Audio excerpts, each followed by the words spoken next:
publicly announced genetic events. 1890, a rabbit embryo was successfully transplanted to a foster mother rabbit's uterus.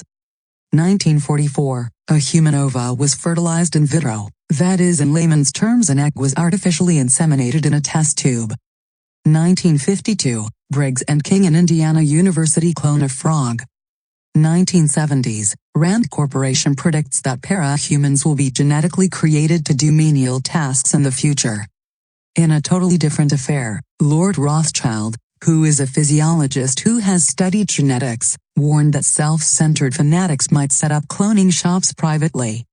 Lord Rothschild suggested to genetic scientists that a clone-controlling organization with worldwide jurisdiction to license cloning be set up to protect the world from evil men who might want to clone people for evil purposes. He called his suggestion Commission for Genetical Control. 1977, announcement of the first successful cloning of a person, which was done for someone very wealthy. This whole affair came under strong attack by the establishment. The book giving the shrouded details came out in 1978. The author went into hiding, and our Congress had a parade of establishment research doctors testify at a hearing to debunk the book, and to reassure the public that medical researchers were too concerned about ethics to clone people. The author was convinced of the veracity of the cloning event, although the media or establishment doctors claimed the author wrote the book merely as fiction. 1980, twinning, bisection of an embryo, which is a form of cloning, was successfully done with horse foals. Sheep and cattle had already been cloned in this fashion in the previous years. 1981, mice are cloned. And embryo transfer for cattle becomes a thriving business. 1983, a water buffalo embryo was successfully transplanted to a foster mother buffalo. 1984, a human embryo was successfully transplanted and born with a human foster mother. 1997, a successful human clone is publicly announced. Scientists working in secret got serious about cloning in the early 1960s. Abortions began to be performed wholesale at this time to provide fetal tissue for their cloning work. The young generation of Americans are asking, when will cloning of people take place? The answer is that it already has long ago. An article recently written by Andrew Kimbrell that was placed in many leading daily papers across the U.S. is quite revealing. He comes right up to almost telling people what has been going on. The article was entitled, "Science is About to Deliver." June 22, 1993.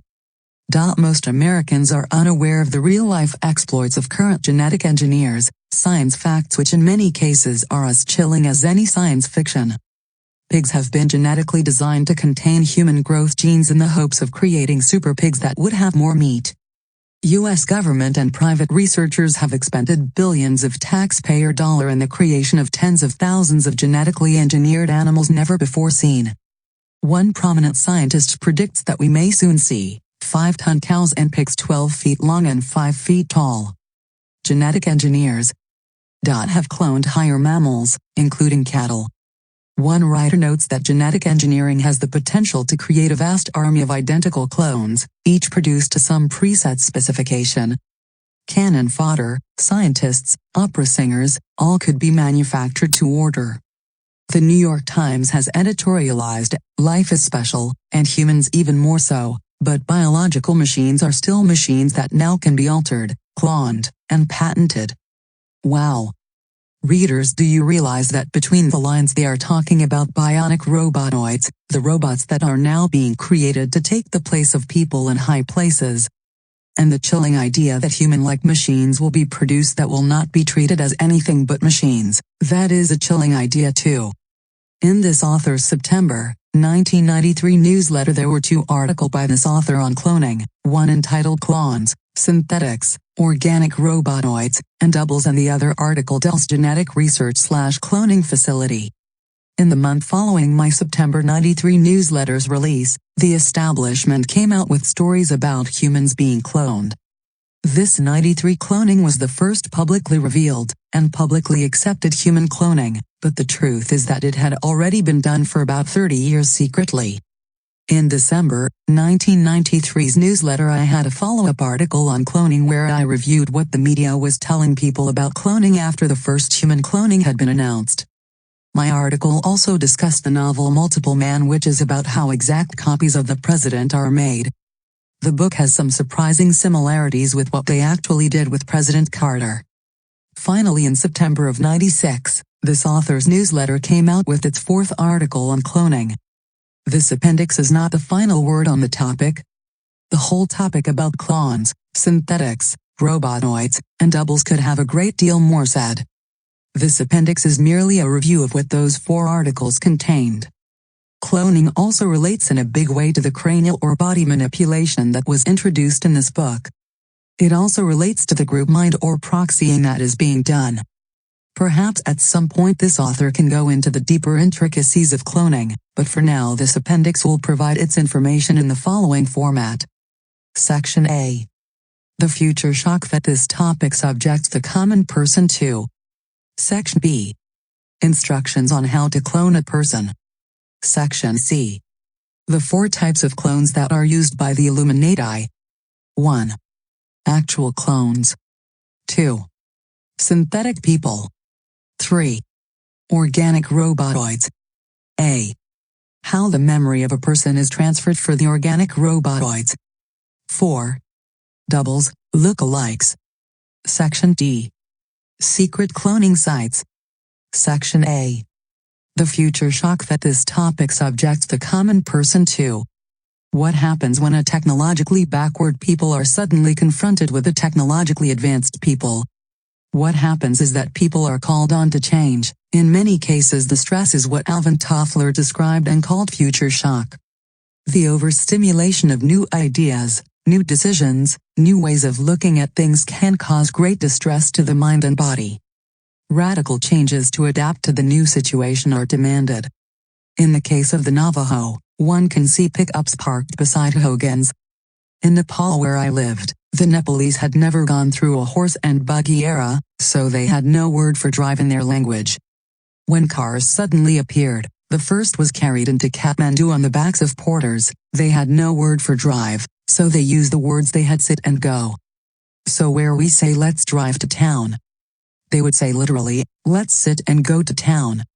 The American people have in general been kept in the dark about the limits of scientific developments.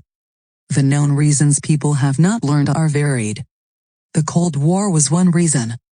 Capitalist corporate advantage is another reason. They call it trade secrets. Scientific pride and the ability to outstrip other researchers is another, and for the public just their technical jargon is enough to prevent people from closely watching the level of research going on. But underlying most of the cover-up is this, that the overall satanic plan is to keep people ignorant of these scientific advances because they are being used quite often to control and manipulate the world. What has developed is a situation where the American people are no longer in touch with where the elite secret technology is. It is clear that the elite know this and are aware that some of the future shock needs to reduce if they don't want to self-destruct society. You need to be aware, mentally prepared, that most of the readers of this will experience future shock when they read that cloning of humans is possible and has gone on for decades. The elite had a dilemma.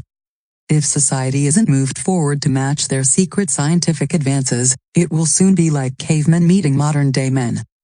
Society won't be capable of adjusting, only self-destructing.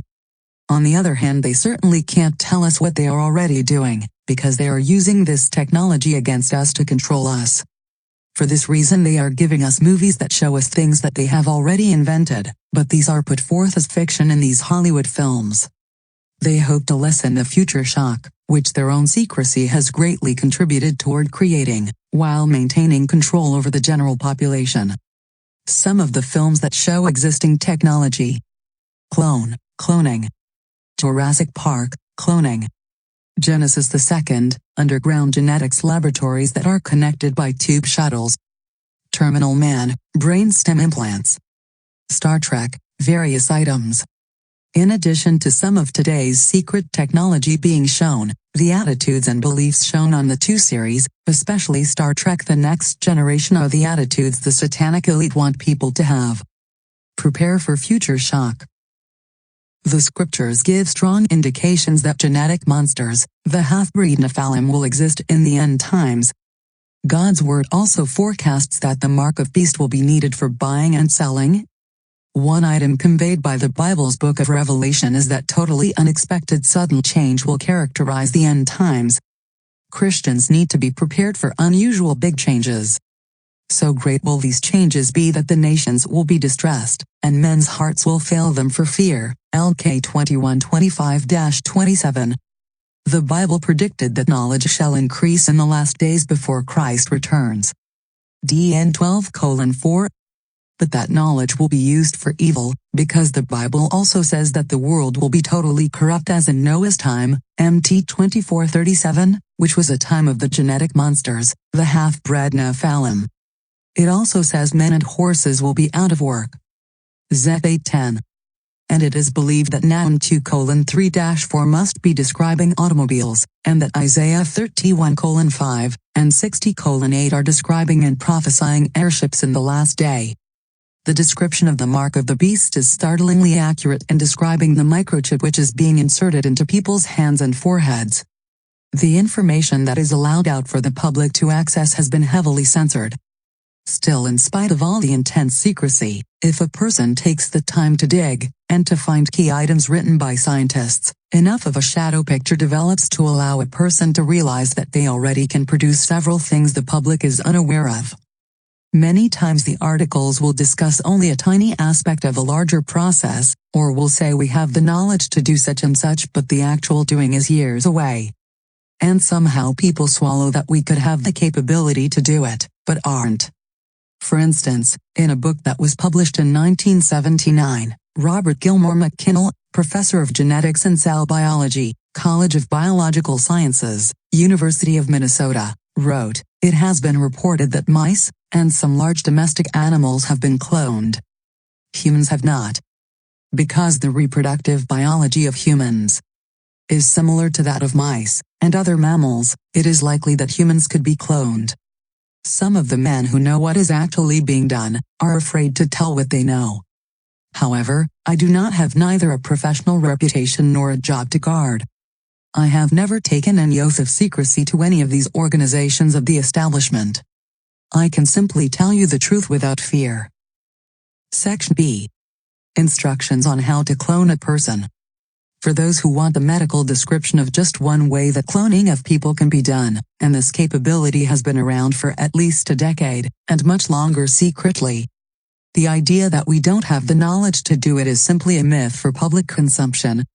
Any microbiologist worth anything knows that we have the knowledge, and the means. They can only claim that cloning of humans hasn't happened because supposedly no one wants to do it.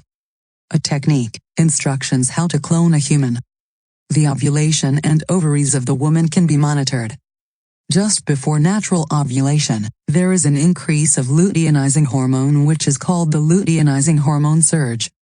This can be detected by either blood or urine samples. The growth of the follicle can be monitored by visualization with ovarian ultrasonography. Ultrasound diagnosis will reveal on which side of the woman's ovaries the ripening follicle is found. This procedure will allow people to know when the follicle is ripe for the retrieval of the oocyte. When the time is appropriate, a hollow aspiration needle is inserted into one or several ripe follicles under visual guidance of the laparoscope. The oocyte is removed with some follicular fluid. Experienced laparoscopists have a success rate over 90% in recovering the oocyte. Prior to this, it is likely that the woman will have been given clomiphene citrate, or this drug used in combination with another drug so that there will be several eggs that can be retrieved at one time. The oocytes obtained from the ripe ovarian follicles are not fertilized when retrieved, although another process would be to fertilize first, before extracting. If they don't fertilize first, then they can take the harvested oocytes and incubate them in a culture medium for several hours to get maturation. They need maturation because they have been taken from the ovary before ovulation, and are not as mature as spontaneously ovulated ova. Thawed or fresh semen is washed, and centrifuged so that it will be diluted to the proper concentration to fertilize in vitro. The in vitro fertilization is carried out. After some amount of hours, about 12, both pronuclei are identifiable for enucleation. The enucleation is accomplished with either one of two well-established methods. One method is to surgically enucleate it with a micropipette, another is with a bleb of cytoplasm containing both the male and female pronuclei. Either method has worked fine.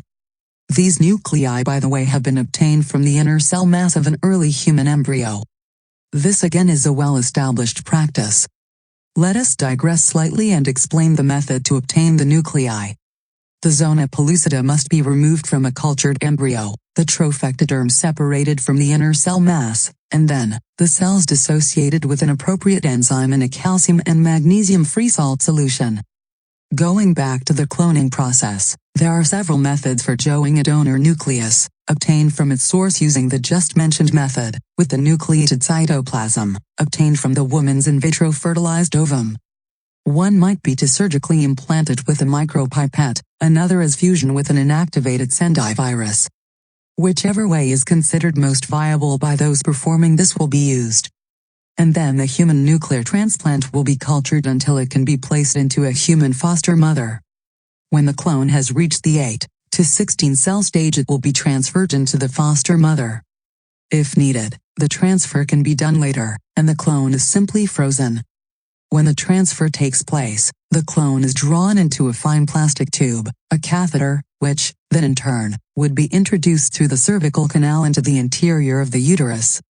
This is just one process for successfully cloning humans. Other more refined techniques may well be in use. Section C. The 4 types of clones that are used by the Illuminati. Close. Actual clones. This is a person who has been grown from a test tube, called in vitro, or implanted womb, which has the identical genetic makeup to another person, an identical twin so to speak in terms of genetic makeup. The genetic coding has reproduced, and a new person who is an identical twin is now in existence. C2. Synthetic people. These are persons who look every bit as a real person, but simulate human beings. Certain tissues extracted from cattle are the starting point. This is part of the reason for cattle mutilations. The process is an advancement of a process discovered in the late 1950s. This 1959 experiment was reported in a book in 1968 called The Biological Time Bomb by Gordon Rattray Taylor. Taylor describes the experiment done in France. They had extracted DNA from the cells of the cocky camphels and had injected it into the white pecans, thinking that just possibly the offspring of the latter might show some character derived from cocky camels. To their astonishment, the actual ducks they injected began to change. Their white feathers darkened, and their necks began to take on the peculiar curve which is a mark of the cocky camel. The scientists, working under the auspices of the Rothschilds, developed this process by working at secret breakneck speed. They developed an advanced development of the process they discovered with the DNA chicken experiment. By the late 1970s, synthetic people could be produced by the Illuminati. C3. Organic robotoids. This is an artificial life form that is created through processes that are totally different than cloning or synthetics. Organic robotoid technology is being made to make exact as possible copies of important people such as presidents and some of their staff. For instance, the Jimmy Carter who came to Portland a few years ago, who I stood 2 feet away from and examined visually, was not the Jimmy Carter that had run for president. On Easter, 1979, the first robotoid model of Jimmy Carter replaced the man Jimmy Carter. By the time Carter was seen by me, they must have been on at least robotoid number 100. This is why a friend of mine who was recently in Washington, D.C. almost bumped into President Clinton jogging. My friend was surprised by the lack of security. Kaiser Aluminum News, which is put out by Kaiser Aluminum and Chemical Corporation, put out a series of articles to a specialized audience in the 1960s. This material was also published under the book titled The Dynamics of Change, Prentice Hall, Englewood Cliffs, New Jersey. 1967. Under the title heading Genetic Manipulation we read, "The ability to control the formation of new beings may be one of the most basic developments of the future. Recent discoveries about the nucleonic acids, the basic building blocks of life, have led to the belief that man may someday be able to treat genes in such a way that desired characteristics can be realized." Under the heading Man-Machine Symbiosis we read, "Computers exist which can learn, remember, see, seek goals, reason, walk, sing on key, talk, be irritable, play games, grasp, adapt to an environment, and even design improvements in themselves. Man-like computers may one day contain plasma circulating through a visceral-like envelope, allowing them to be self-healing.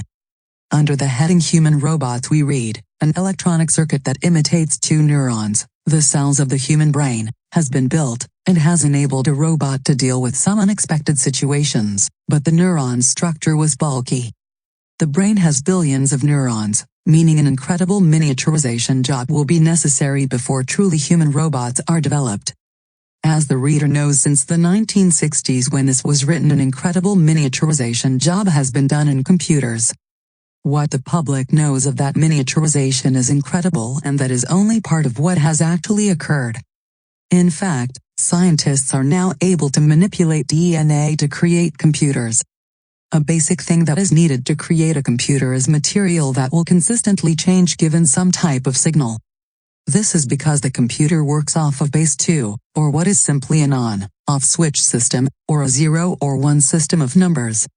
Living biological material is superior to other material for making computers because the heat created by the methods in conventional computers slows the speed. For supercomputers to work at great speeds, they need to use biological material that will not heat up. This type of miniaturization has already been done. It creates computers far beyond what we are familiar with. Organic robotoids are amazingly human-like, so human-like that it is hard for the scientists who have created them to get used to the idea that they are not humans. Biological computer brains for the robotoids came as a result of research into holograms. If you tear up a conventional photograph, you ruin it, but if you tear up the film that produces a hologram, each piece still contains almost all the same image. This is why part of the brain of people can be removed, and the brain regain what it had lost. A holographic image of a person's brain is made, and then when the brain of a robotoid is made, the biological computer in its head is caused to form according to the holographic record of a person being copied. Some deviations from the holographic record are needed, because the person is a robotoid and not a person. The brain of the robotoid has almost all of the correct memory of the person reproduced, but the robotoid brain is really a computer made from biological material which is programmed. It is not a human brain. First, Clinton has the energy to jog because it may well be a robotoid, and second thing, an assassination of a robotoid is not so serious. These robotoids have a biological computer brain that is programmed. They can think in the sense a computer thinks, but secret advances in understanding the human brain have allowed the makers of organic robotoids to have the memory of a person at a given point in time transferred to an organic robotoid. The key then for making what appears to be a clone but they are not a real clone, is to capture the person to be copied and make a holographic copy of the brain memory and transfer that to the robotoid. C3a. How the memory of a person is transferred for the organic robotoids. In order to successfully make human organic robotoids, in a sense to make bionic robots, the ability to simulate the personality of the person being copied was necessary. The only viable solution was to learn how the brain coded memory, and duplicate that process. The brain is entering into its memory about 10 million bits of information a second. The incredible storage capability of the human brain, which weighs on the average 3.25 lbs in human males and 2.9 lbs in human females, is incredible. The brain can easily store 100 million billion bits of information. It's no wonder we don't use it all. All the computers in the world put together do not compare with one intelligent person's brain. Numerous tests and experiments from many different angles all showed investigators that the brain stored information as a hologram. The place in the brain where a memory is stored isn't in just one location. Memories are stored in synapses and sequence, but they are stored in a holographic method. From what I understand, rhythmic pulses radiate from a small area of the brain like a stone creates ripples in a pond. Waves go through the cerebrum, in the way that laser light is used to create a hologram. Different frequencies are used by the brain, and different neuron impulses are used to reference, tag, the different details. These tags are the brain's own codes or reference standards for cataloging information. The brain has to be able to access the encoder or decoder, holographic code standards, for a particular piece of information to be retrieved for the conscious. Brain injuries can destroy one decoder, and leave other decoders for a memory intact. When a person with MPD/DID, is created, layers and layers of amnesia walls, actual walls, are built into the brain, and then specific codes are created which cause the mind to bring these compartments of memory to the surface. Each compartment is built into an alter, personality, or a functioning part of the system, built somewhat like a series of computers. Where a normal person may be aware of a conscious and a somewhat subconscious track running simultaneously, the mind of a multiple runs several tracks at once. On a local level within the brain, researchers have called a memory storage unit an engram. Polypeptide nucleic acid holds a piece of information, such as a trauma memory. Proteins and other substances are involved in the memory process. How a person eats can influence their mental abilities. But it must be borne in mind that a memory is retained holographically in countless locations in the memory storage area of the brain, just as the ripples of a stone dropped into water flow throughout an entire pond. The mind will have a number of reference points from which a particular memory can be decoded. The information that is stored in the brain is both dynamic and holographic. It is not stored like a book. If the dynamic impulses of the brain cease, so do the memories. Freezing and reviving a human brain will serve to erase its memory. I will try to explain things in clear terms if the reader will bear with me.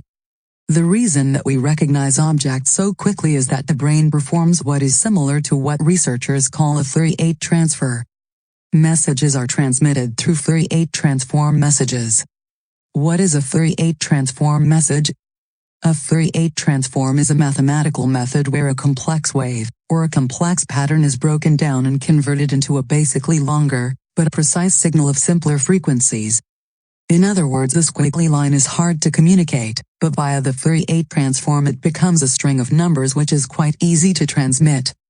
In other words, a complex squiggly line, and a straight line after the conversion are both just as easy to record.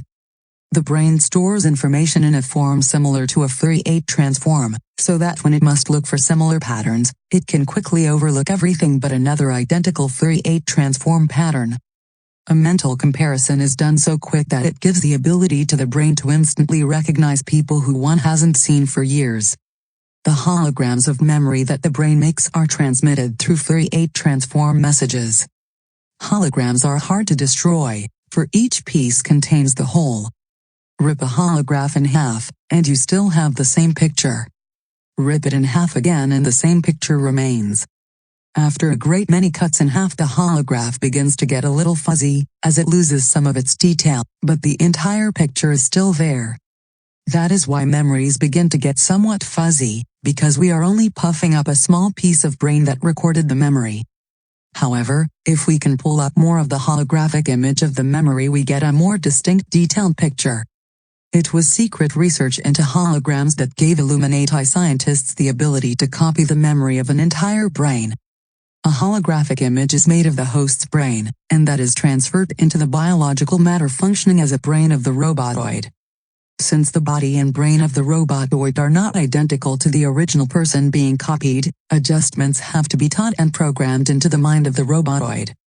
The entire process is sophisticated, but then so are many manufacturing processes today. C5. Doubles, lookalikes. There is an ongoing program to find lookalikes for prominent people, as well as a program to create secret identical twins, which are separated at birth, and never see each other. George Bush's double was promiscuous, while George Bush is a pedophile. His double was living in France after Bush was no longer president. By the use of doubles, or one of the synthetics or organic robotoids, the elite are able to sneak away and perform satanic rituals. On certain occasions, if Clinton or Bush only needed to do low-level tasks in front of the public, they could have their double substitute for them. The Illuminati, working with several organizations, has had a look-alike operation where doubles of certain key people are found, and then used. In the book Desert Shield and the New World Order Pub. By North Point Tactical Teams, Topton, North Carolina, if you look on page 32 you will see a picture of the original FDR who had a mole over his eyes, and then you will see a picture of the double of Roosevelt who they used, who had no mole, and had different earlobes. Roosevelt may have died prior to when it was actually announced. Over the years I have seen numerous photos exposing either the robotoids or the doubles that they use. This author's previous S93 article had some pictures about the dead Pope Paul VI, who might be wise as Serpent's book said was murdered. This recent pope was replaced with a double who had had plastic surgery. As a double gets older, the plastic surgery will not look as convincing, because time changes people differently. One ex-Catholic said the whole thing sounded like science fiction. It does sound far out at first, but the evidence is there for people to see. For myself, the ex-Illuminati have told me about the doubles program. From what I understand, the double or look-alike program has been more successful than the robotoids and synthetics. The reason is that people live longer and are more dependable in some ways. The project to find look-alikes for prominent people has been very successful. Plastic surgery has also been done to help touch up the doubles. Section D. Secret cloning sites. Ada, Oklahoma's underground facility is being used to clone humans. The other cloning facilities are turning out weird creatures. Due to the processes involved, they give off lots of gamma radiation. Gamma is at the far end of the electromagnetic wave spectrum. It is even a longer wave than ultraviolet. Because they give off gamma radiation, these facilities must be deep underground. The cloning is done at level 7. The average depth, according to one of the men who built these deep underground facilities, is 5,600 feet. The secret government has been building them no-stop since WWII. I personally have only been in an underground city in Oahu, but I have spoken to others who are wanting to save humanity and stop the NWO, and these witnesses know a lot about the underground facilities. One of the men who betrayed the human race and helped with the cloning was Austrian-born Simon Wiesenthal. Simon Wiesenthal was a U.S. intelligence agent with a photographic memory, perhaps a scarred brain stem. Wiesenthal seriously hunted Nazis that were not on the CIA's payroll or CIA-associated groups. Simon Wiesenthal, under the disguise of being a great Nazi hunter, actually assisted protecting the FBI's and the CIA's agents who were Nazi criminals. Wiesenthal tried to stop CBS from doing a show exposing the FBI-Nazi connection. Jewish intelligence, the Mossad, knew all about the hundreds if not thousands of Nazi war criminals that worked for American intelligence and the FBI, but never went public about it. Instead, they occasionally used the information as leverage against American intelligence. One of the code No.S for Simon Wiesenthal given by a monarch slave was something like 063097. If someone else knows the full and correct code for him, go ahead and share it. Unholy Trinity is a book written about how the Vatican, the U.S. State Department, and MI6 smuggled Nazis out of Germany at the end of WWII. An entire book could be written about the thousands of die-hard Nazis who have been working for American intelligence. However, Simon Wiesenthal's name is mentioned here because he helped start the cloning for the worst elements of the NWO. Oregon's underground secret cloning facility. In at least one of my newsletters, the secret cloning facility at Bull Run near Mt. Hood, Oregon was discussed. Bull Run is a large tract of forested land with some water reservoirs or lakes that is set up to help provide water for the Portland metro area. My house on Lincoln Street was also near 8 reservoirs that were built at nearby Mt. Tabor. These reservoirs at Mt. Tabor were for Portland drinking water too. The Mt. Tabor reservoirs have simple single fences on their perimeter, and people are able to throw garbage into these reservoirs if they want to be nasty. However, the Bull Run water supply, which is very isolated, is extremely well protected. It is rare that people would stray up into the area anyway. People are told that this large tract of land is simply for Portland's water supply, and yet several years ago a Patriot military unit reckoned the area after getting info from me. They were able to identify 3 strongly guarded rings of defense at the Bull Run Reservoir. The area has lots of electronic surveillance, etc. It is either the most valuable water on God's green earth, or there is something else in the vicinity of Larch Mountain, south of the famous Multnomah Falls which sit on I-84. Something besides a water reservoir. Of course, those in the know that it's an underground facility which the CIA use. It's not an accident Tektronix here in the Portland area does work or research with holograms. Further investigations at Dulce's underground cloning facility. My article about Dulce, which I investigated in person on foot, also sparked a small group of dedicated Christians to try to retrace my steps and find the Dulce facility. They reported back to me that they found nothing, and that the reservation police and the local people claimed they'd never even heard of any underground facility. All I can say is that, doesn't it strike you as fishy that all kinds of people have been up in that area looking for the site, interviewing the Hickory Apaches that live in the area for years, talking about Dulce over Art Bell's radio show, etc., and locals have never heard anything about it? At the very least they should know that other people looked for the site. The reservation and town of Dulce, New Mexico have a small population. There is little that everyone doesn't know about what goes on in the area, and yet they are surprised by the topic of an underground facility. The whole thing smells like the key people in the area have been convinced to keep their mouths shut and pretend they know nothing. My comments: sometimes when you're looking for a rat, you smell it before you see it.